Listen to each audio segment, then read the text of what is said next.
हुआ धूप का आनंद ले रहा था कि तभी उसकी नजर एक शेर पर पड़ी। काला कौवा उस शेर को देखकर अपने आप से बोला, ये तो किसी दूसरे जंगल का शेर मालूम होता है, मगर ये यहाँ पे क्या कर रहा है? मुझे महाराज को इसकी सूचना देनी चाहिए। काला कौवा तुरंत ही उड़ते हुए अपने जंगल के शेर राजा के पास जाकर बोला, महाराज, हमारे जंगल में दूसरे जंगल का शेर घूम रहा है। मुझे उसके इरादे कुछ सही नहीं लग रहा है। ये सुनकर शेर राजा क्रोधित होकर बोला, दूसरे जंगल के शेर की इतनी हिम्मत कि वो मेरे जंगल में घूम रहा है, मैं उसे छोड़ूंगा नहीं। बताओ, कहां पर है वो? काला कौवा शेर राजा को उस स्थान पर ले गया जहां पर उसने दूसरे जंगल का शेर देखा था, मगर वहां पर कोई नहीं था। शेर राजा कौवे की ओर देखकर बोला, तुम तो कह रहे थे कि यहाँ पर दूसरे जंगल का शेर है, मगर यहाँ तो मुझे कोई भी दिखाई नहीं दे रहा है। महाराज, मैंने अपनी आंखों से देखा था। काले कौवे की बात सुनकर शेर राजा ने उस जगह का एक एक कोना छान मारा, मगर उसे कोई दिखाई नहीं दिया। तभी वहां पर एक सुंदर दिखने वाला तोता उड़ते हुए आकर शेर राजा से बोला, महाराज की जय हो। कौन हो तुम? मेरा नाम पोपट है। महाराज, मैं इस जंगल से गुजर रहा था कि तभी मैंने देखा कि यहाँ पर एक बड़ा ही भयानक दिखने वाला भेड़िया टहल रहा है। मुझे लगा कि इसकी सूचना सबसे पहले आपको देनी चाहिए, क्योंकि आप जंगल के महाराज हैं। कहाँ है वो भेड़िया? आइए मेरे साथ। तोता शेर राजा को घनी झाड़ियों में ले गया, जहाँ पर एक काला भेड़िया छुपा हुआ था। शेर राजा भेड़िए की ओर देखकर बोला, कौन है रे तू, और यहाँ पर क्या कर रहा है तू? मगर भेड़िया शेर राजा को देखकर दुम दबा के भाग गया। शेर राजा तोते की ओर देखकर बोले, तुमने तो बिल्कुल सही सही बताया, और मेरा एक सलाहकार काला कौवा है जिसने मुझे बेवजह परेशान किया। मैं आपकी बात का मतलब नहीं समझा महाराज।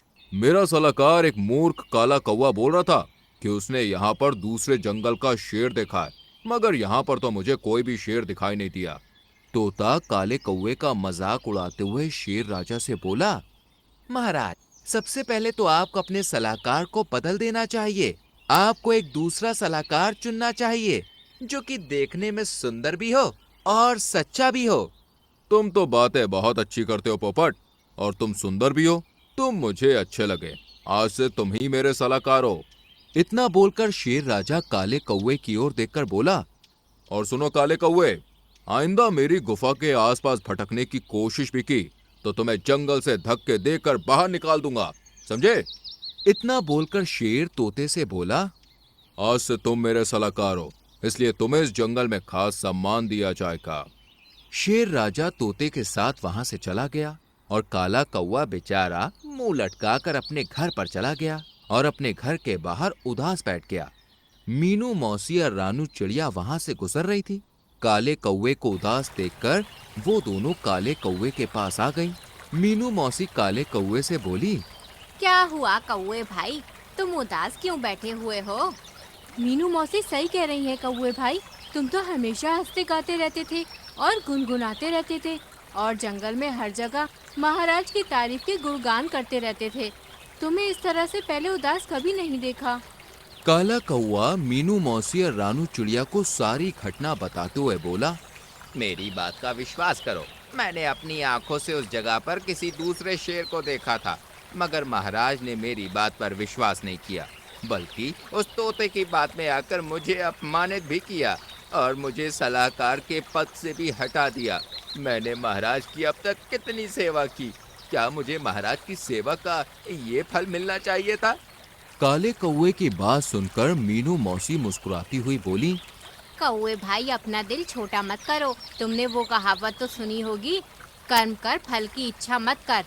मैं और रानू चिड़िया महाराज से बात करेंगे और उन्हें समझाने का प्रयास करेंगे। मीनू मौसी और रानू चिड़िया शेर राजा के पास पहुंच गईं।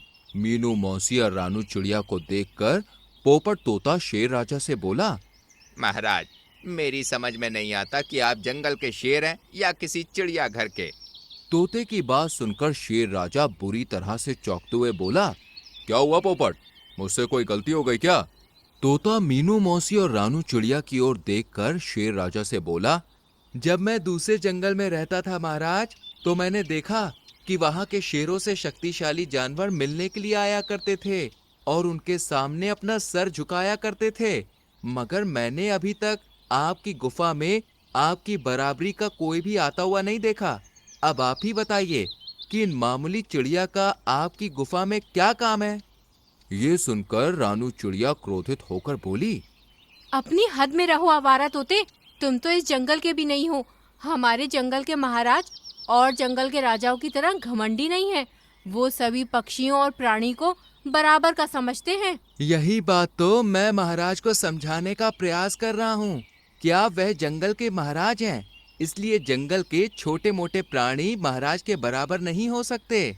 पोपट तोते की बात सुनकर शेर राजा गहरी सोच में डूबते हुए बोला, ये तो तुमने बिल्कुल सही कहा। ये तो मैंने कभी सोचा ही नहीं। खैर, हम इस बारे में बाद में बात करेंगे।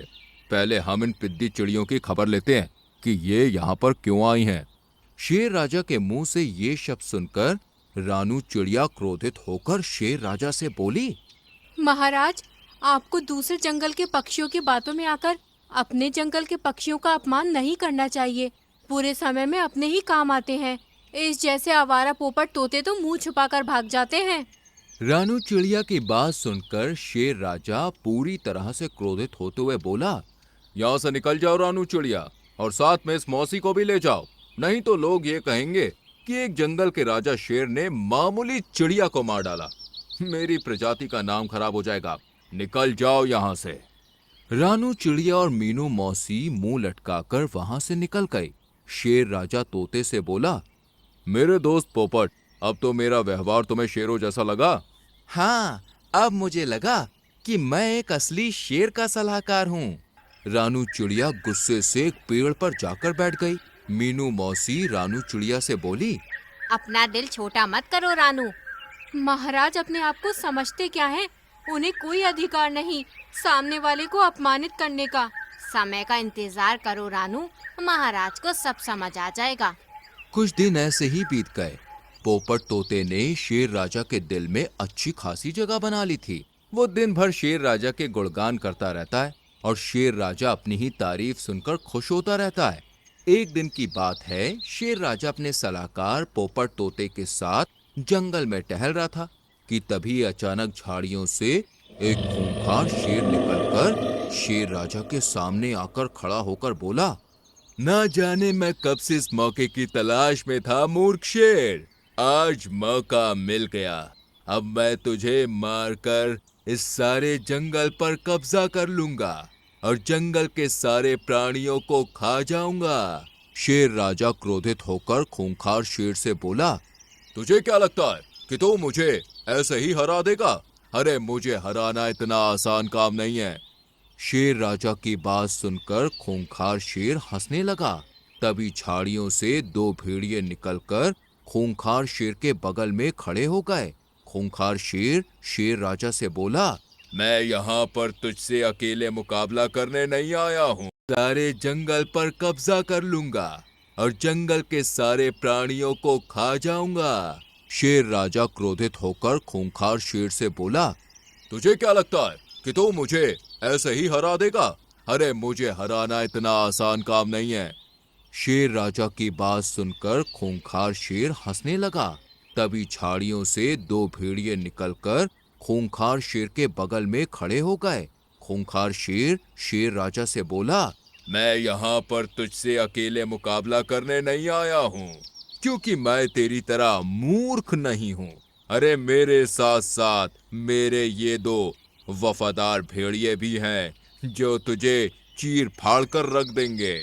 शेर राजा तुरंत पोपट तोते से बोला, पोपट, जल्दी से जाकर मेरे दोस्तों को खबर दो। उनसे कहो कि उनके राजा की जान खतरे में है। पोपट उस खूंखार शेर को बुरी तरह से देखकर डर गया। वो डरते हुए शेर राजा से बोला, नहीं महाराज, मैं ऐसा नहीं कर सकता। अगर आप युद्ध में हार गए तो ये खूंखार मुझे मार डालेगा। खूंखार शेर तोते से बोला, तू तो बहुत ही समझदार है तोते। मुझे यहाँ से जाने दो, जाने दो। नहीं, तुझे भी अपने महाराज के साथ मरना होगा, क्योंकि तू इस शेर राजा का सलाहकार है। अरे मैं कोई सलाहकार नहीं हूँ। मैं तो एक आजाद पक्षी हूँ जो जंगलों में घूमता रहता हूँ। जहाँ भी मुझे कोई ताकतवर दिखता है मैं तो बस उसकी तारीफें करता हूँ, उसके साथ हो जाता हूँ। आप अगर शेर राजा को हरा देंगे तो मैं आपकी तरफ हो जाऊंगा। तूने मुझे क्या इस शेर राजा की तरह मूर्ख समझा है, जो मैं तेरे जैसे चापलूस और मतलबी तोते को अपना सलाहकार बनाऊंगा? अपनी जान बचाकर यहाँ से भाग जा, नहीं तो बेमौत मारा जाएगा। पोपट तोता तुरंत अपनी जान बचाकर वहां से उड़नछू हो गया।